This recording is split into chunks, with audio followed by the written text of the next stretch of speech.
Keep out! This gate leads to the tomb of the shadow demons.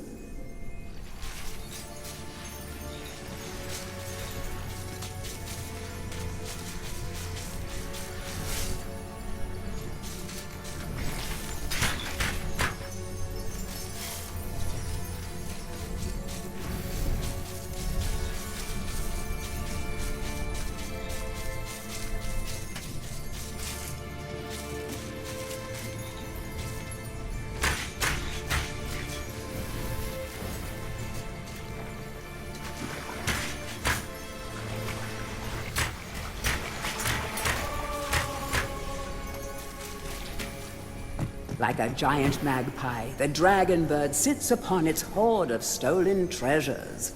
High above the trees, you will find a nest. Oh, those eggs are worth their weight in gold.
None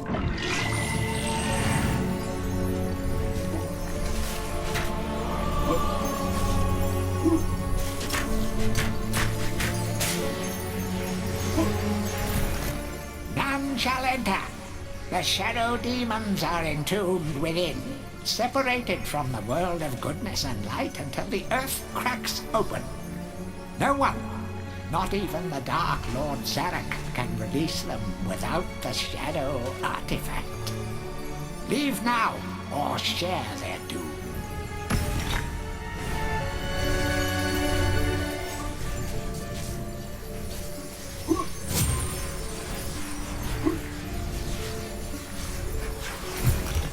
None shall it.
Poor villagers. The master possesses them. It mustn't hurt them. Hurt guards, though. They seek out an object of great power.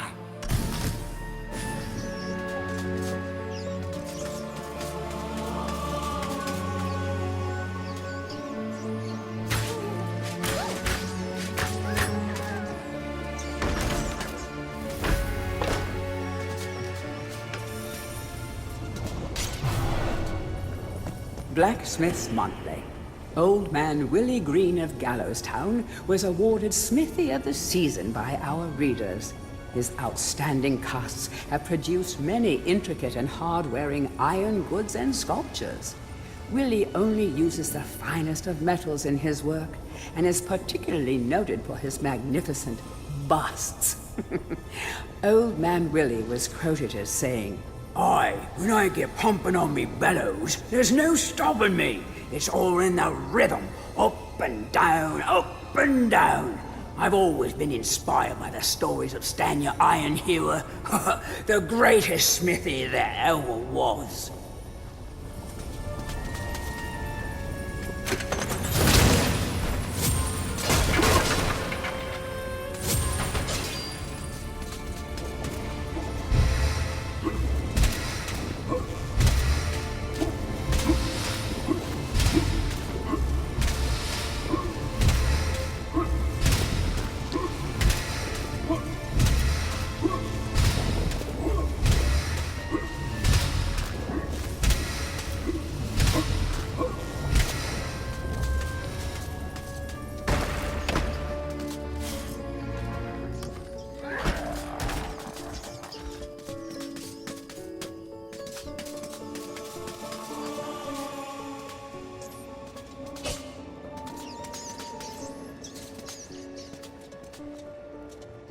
A crucifix once stood here, but the mayor took it.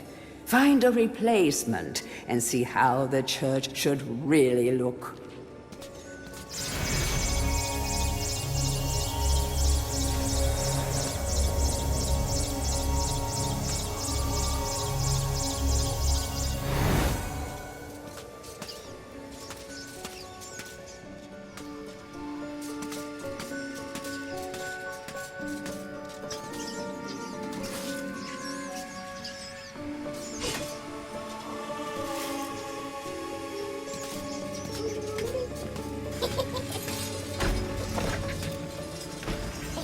The rune key is held aloft by the flow of water from the fountain. You may have to wait for the next drought.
History of Gallowmere, Volume 1. During the dark time that was Gallowmere's not too distant past, it was King Peregrine who thwarted Xerok the Necromancer and his plan to enslave the land. Xerok, once the king's mage, had fallen out of favor with the ruler for conducting outlandish experiments on the bodies of the dead. It was said that deep within Peregrine Castle, the dead were restless. The dead are to be honored, not kept as the playthings of alchemists, declared King Peregrine as he banished Xerok from the castle. All of Xerok's living dead were routed out and destroyed. Xerok, being an unforgiving soul, went into hiding and vowed to wreak his revenge on the king. History of Gallowmere, Volume 2. Rumors of ill-doing and dark deeds abounded through the land of Gallowmere. It was whispered that Xerok had employed the aid of shadowy demons to help build a vast castle. Under the cover of night, Xerok's dark army spilled forth from their corrupt haven. The army marched south across the Silver Mountains and through the silver woods. Soon afterwards, even the pumpkin lands belonged to Xerox. The folk of Gallows Town cried out for help. "Save us, good King Peregrine." Retaliation was swift and violent. King Peregrine's forces, led by the brave Sir Fortescue, drove Xerox's army back from Gallows Town. Oh, there was much rejoicing, but the war was not yet over.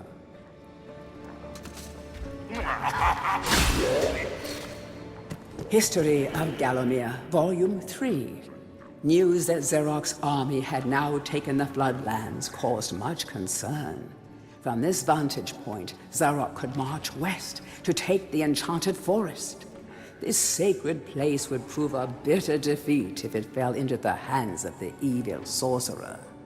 It was Sir Dan Fortescue who once again led the king's militia to rid the demon host from the land. Yet the evil wizard was cunning and had prepared an ambush.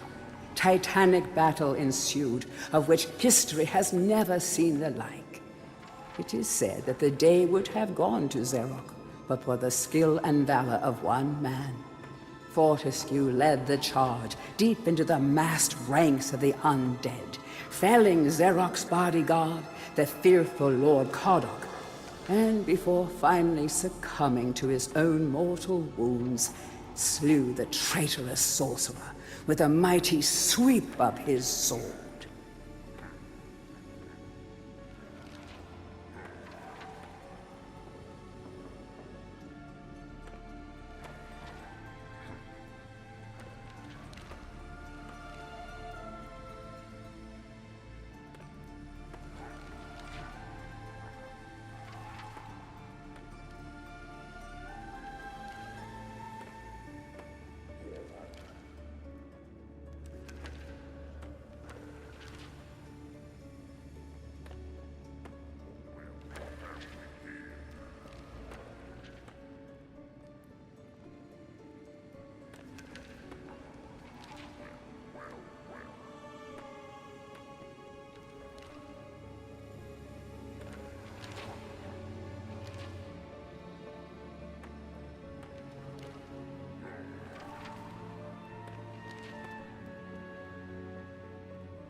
History of Gallowmere, Volume 4. The forces of evil were destroyed, but at a terrible price. None but a handful of the king's militia returned from that field. Gallowmere lost a whole generation of young men that day, including Canny Tim, the legendary crossbowman and Fortescue's second in command, who fell in the first volley of arrows. Xeroc's body was never found, though if it lies unmourned in an unmarked grave, then no one in Gallowmere would shed a tear. The shadow demons that had fallen under Xeroc's banner were unnatural creatures that did not belong in the world of mortal men. The king declared that they be banished, entombed under the pure earth of the enchanted earth. Imprisoned within an impregnable box of the king's design, the demons were buried deep underground. Their tomb was sealed with a magical device that has since come to be known as the Shadow Artifact. Tourist's Guide to Gallowmere, Part 1. The land of Gallowmere is a wondrous land of breathtaking sights and adventure. If it's beauty you are looking for, be sure to check out the sights of the Enchanted Forest. Scale the heights and see the nests of giant dragon birds. Seek out weird and wonderful plant life. Go ooh and ah at the sight of baby dragon toads splashing about in the crystal clear ponds. Why not take a walk through the Pumpkin Valley? Pumpkin is Gallowmere's favorite dish, and about now the valley is just bulging under the weight of young podlings awaiting harvest.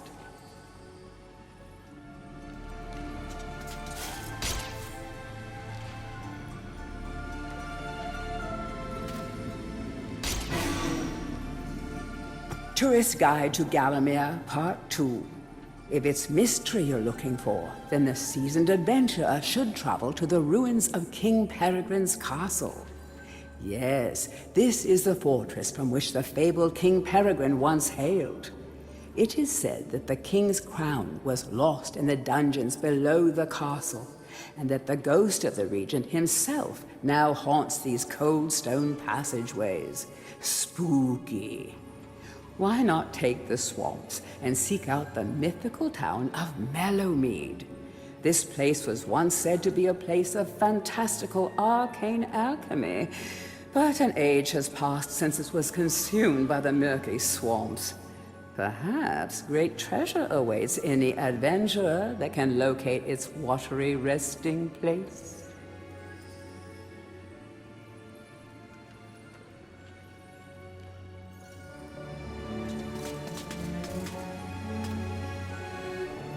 Heroes from History, a retrospective. Chapter 1. In addition to being the strongest man who ever lived, Stanyer Ironhewer was unsurpassed in his skill as a blacksmith. He was equally happy pounding on his anvil at home as he was pounding on someone's head in battle. It was said that his only fear was the end of the village smithy as the focus of manufacture, in favor of more centralized units. As if.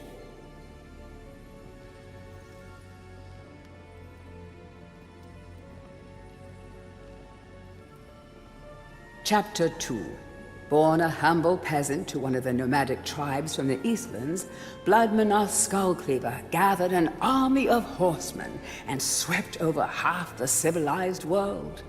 When he finally died, attempting a single-handed attack on a garrison in the north while armed only with a spike on his helmet, he was the richest and most powerful peasant of his day.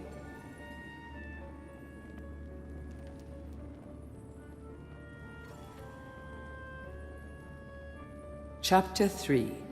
Carl Sterngard spent most of his formative years under siege at his family castle. With his impregnable magic shield, Sterngard's motto was, "The best form of attack is defense." Sadly, his shield couldn't protect him against poor eating habits, and he died during a post-battle feast while swallowing a large sausage he had failed to chew. Heroes from History, a retrospective. Chapter 1.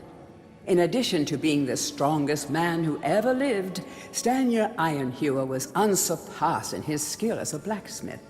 He was equally happy pounding on his anvil at home as he was pounding on someone's head in battle. It was said that his only fear was the end of the village smithy as the focus of manufacture in favor of more centralized units. As if.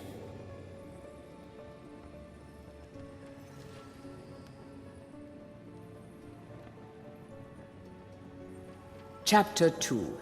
Born a humble peasant to one of the nomadic tribes from the Eastlands, Bloodmanoth Skullcleaver gathered an army of horsemen and swept over half the civilized world. When he finally died, attempting a single-handed attack on a garrison in the north while armed only with a spike on his helmet, he was the richest and most powerful peasant of his day.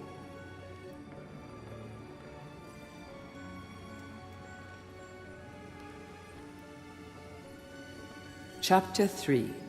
Carl Sterngard spent most of his formative years under siege at his family castle. With his impregnable magic shield, Sterngard's motto.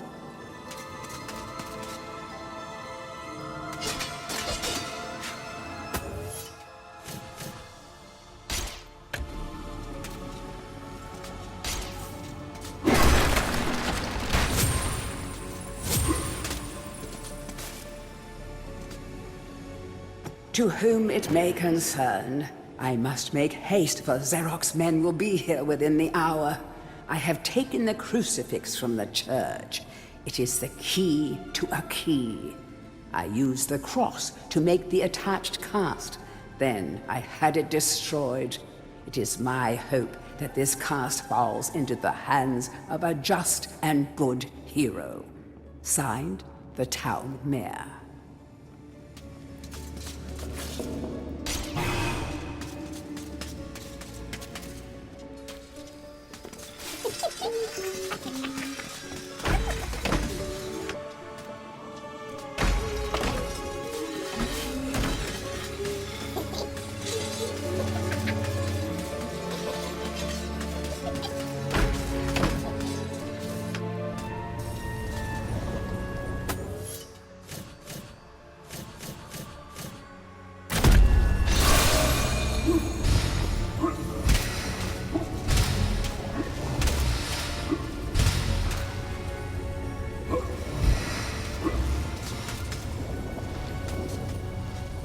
Blacksmith's Monthly.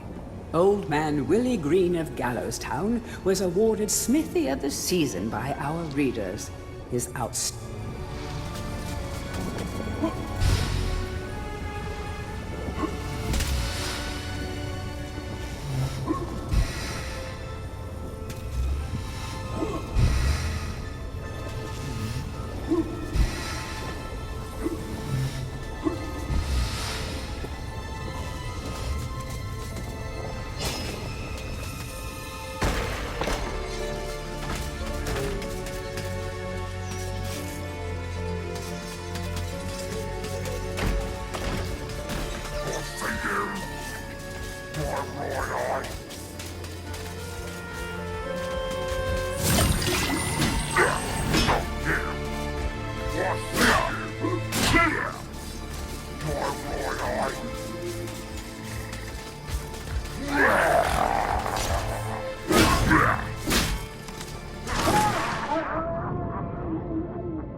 To whom it may concern, I must make haste for Xerox men.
bust of Mr. Shanks, landlord of the Troll's Head. To clean the statue, lower the pedestal.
Hurry, comrades, tear this place apart. If we don't find the shadow artifact, Lord Zarek will have us mocking out the demons for the next millennium.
Dear Sir and Madam, on my travels across Galamir, I have come across many mysterious and enchanting finds. However, that which filled me with deepest dread was that bully boy Zarok will stop at nothing to retrieve this item. I fear that he already knows that it is I who possess it. Yours fearfully, the town mayor.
Capture that greedy profiteer, the town mayor.